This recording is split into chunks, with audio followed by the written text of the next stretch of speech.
Hi guys, I am Zoisk. So Mako is done, and a lot of you have been asking about my process, how I actually made this piece from start to finish. So this week, I'm going to break down the whole thing, not just the time lapse, but the actual decisions I was making along the way. What I was trying to solve, what worked, what didn't, and why. This isn't a step by step tutorial, it's more like a director's commentary on my own piece. Let's get into it. So everything started with a reference for the pose. I didn't go in blind. I used the reference to get the gesture right first. From there, I did a light sketch of the anatomy just to get a feel for the composition. Nothing clean, nothing committed. Just figuring out where everything sits in the frame. Then I went back in and solidified the sketch a bit more. But it was still pretty messy at this point. I wasn't trying to make it clean, I was just trying to make sure the foundation felt right before moving forward. The first big anatomy challenge showed up here. Mako has a digitigrade leg, which basically means the leg bends differently from a normal human leg, more like a bird or a raptor. Figuring out how that reads convincingly took some back and forth. And then there was the clothing around her waist. Two separate pieces actually. One acting like a waistband that ties everything together, and the second one like a tattered skirt with battle damage. Figuring out how those would behave underwater, wrapped around the point where her tail attaches, was its own puzzle that I had to just feel my way through. After the sketch felt solid enough, I went straight into color blocking. And I did something here that I want to talk about because I think it's underrated. Before blocking in Mako's base colors, I put down a single warm color layer underneath the entire character. Then I painted her cool base colors on top of that. What happens is the warm underpaint peeks through in certain areas and gives the final color some natural variety and warmth, preventing the cool palette from feeling too flat or monotone. It's a simple thing, but it adds a lot to the final result. Then, I blocked in the lighting. Just the big light and shadow shapes. Nothing detailed yet, and this is actually when I started figuring out the forms properly. Not during the sketch stage, not during color. During the light rendering. I think sometimes you don't fully understand the 3D structure of something until you start thinking about where the light hits it. From there, I just continued rendering layer by layer. Primary details first to establish the big picture, then secondary, then tertiary for the smallest refinements. It keeps every part of the piece moving together instead of one area getting way too finished before the rest catches up. I also increased the canvas size and resolution as I went, not all at once at the start. Gradually scaling up as the piece needed more detail meant my lines stayed crisp without the file getting heavy too early.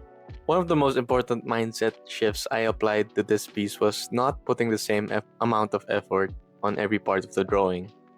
That sounds obvious, but it's actually really easy to fall into that trap of rendering everything equally. The background gets the same attention as the face, the secondary elements get as much detail as the focal point. With Mako, I was very intentional about where I put my energy. The face, the arms, which I'm really happy with how those turned out. And the thigh were the main focal points. The thigh actually gave me a hard time because leg anatomy is still something I'm not fully comfortable with yet.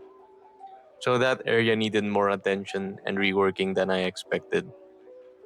Everything else, the background, the edges, the less important areas got a lighter render. Just enough to support the focal points without competing with them. That decision alone saved me a lot of time and kept the piece feeling focused. Here's something I think is really underrated in long illustration projects.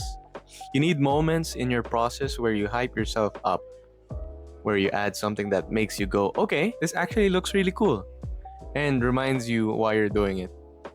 For me, that was adding the VFX in the middle of the process. The bubbles, the water reflections on Mako's body, the god rays coming down from the surface of the water, some details in the background and foreground. None of that is technically the most important part of the piece, but adding it in the middle gave me a massive motivation boost. Suddenly, it didn't look like a character on a background. It looked like an underwater scene. I genuinely think this is a way a lot of artists burn out mid piece. They save all the satisfying stuff for the end. But if you sprinkle some wow factors in the middle, you keep yourself excited enough to push through to the finish. At a certain point near the end, I showed the piece to my girlfriend, and she immediately noticed that the teeth looked weird. Which she was right. I'd been staring at it so long I stopped seeing it. Fresh eyes are genuinely one of the most useful tools you have as an artist. Someone who hasn't been looking at your piece for hours will see things you've completely stopped noticing. So I fixed the teeth, and then she suggested adding scars on the body and some clothing details, which I did, and they made the character feel more lived in and specific. Don't be too precious about your work to take feedback, especially from someone you trust. From there, it was just polish, bringing everything up to the level it needed to be, making sure nothing felt unfinished in a distracting way, checking the whole piece constantly instead of zooming into one corner. And at the very end, I added my signature on Mako's leg, not just as a signature, as a protection. Art theft is real and it happens to digital artists a lot. Signing your work visibly in a place that's hard to crop out is a good practice. Protect your work. And that's the full Mako breakdown. I hope this gives you a real window into how I actually think through a piece. Not just what it looks like at the end, but the messy, experimental, figure it out as soon as you go process behind it. If you have questions about any specific part, drop them in the comments. I read everything. And if you haven't seen the previous video where I talk about how Magyar made Mako possible, go watch that one next. It gives a lot of context for why this piece felt so different to make. Thank you guys for watching and see you guys in the next video. Bye bye.